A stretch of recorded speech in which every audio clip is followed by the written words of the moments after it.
আমাদের নতুন ration card হবে। প্রথমে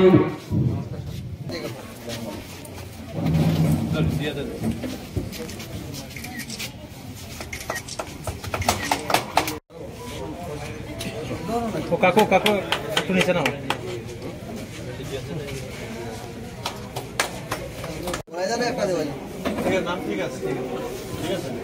শুভেন্দা ঠিক আছে।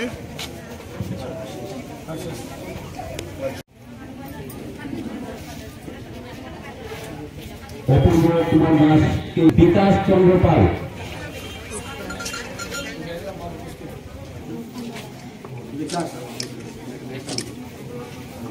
পেতে হলে আপনাদের বাড়ি বাড়ি ঘুরতে হয়েছিল। যারা কংগ্রেসের বিভিন্ন নেতা মন্ত্রীরা আমরা দেখেছি যে রেশন কার্ডের জন্য কাউর থেকে 1000, কাউর থেকে 2000 এগুলো নেওয়া হয়েছে। আর 2016 আগে আমরা দেখেছি যে রেশন কার্ড দেওয়া হয়েছিল, তখন ইলেকশন ডিক্লেয়ার হয়েছে যে তৎক্ষণাৎ তখনের মুখ্যমন্ত্রীর ছবি দিয়ে গ্রামে গঞ্জে বলা হয়েছিল যে রেশন কার্ড নিয়ে যান, চাল পাবেন। সেই রেশন কার্ডের জন্য মুখ্যমন্ত্রী অন্ন সুরক্ষা যোজনা হিসাবে একটা স্কিম ছিল, এইভাবে রেশন কার্ড দেওয়ার জন্য। যার রেশন কার্ড ইলেকশন পরে আর এই রেশন কার্ডের কোনো খবরই পাওয়া যায়। এই ধরনের রেশন কার্ড এটা নয়।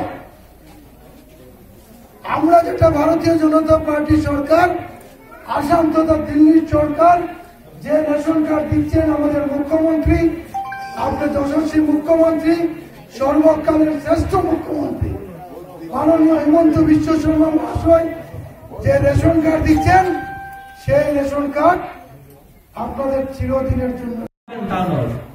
কিন্তু অরুণোদয় পেতে হলে আপনাকে রেশন কার্ডে হোল্ডার হতে হবে। কারণ অরুণোদয়ের জন্য অ্যাপ্লাই করতে হবে 2 লাখ টাকা ইনকাম, 2 লাখ টাকা ইনকাম থাকতে হবে সর্বোচ্চ। আর রেশন কার্ডে 4 লাখ টাকা সর্বোচ্চ ইনকাম থাকতে হবে। রেশন কার্ডের ফেসিলিটির কথা বলেছেন বিডিও সাহেব, যে রেশন কার্ড থাকলে 5 লাখ টাকা পর্যন্ত আয়ুষ্মান কার্ডের যে ফেসিলিটি মাধ্যমে যে ফেসিলিটি, এই ফেসিলিটি আপনারা পাবেন। রেশন কার্ড থাকলে আপনাকে ইনকাম সার্টিফিকেট নিতে হবে না। রেশন কার্ড থাকলে কলেজ পর্যন্ত এডমিশন ফ্রি থাকবে, ছেলে মেয়ের এডমিশন কলেজ পর্যন্ত ফ্রি থাকবে। আজকের দিনে সরকার সারা দেশে 80 কোটি মানুষকে বিনামূল্যে রেশন দিচ্ছে। 80 কোটি মানুষকে বিনামূল্যে রেশন দিচ্ছে। পৃথিবীর ইতিহাসে এমন রেকর্ড নেই যে কোন সরকার 80 কোটি মানুষকে বিনামূল্যে রেশন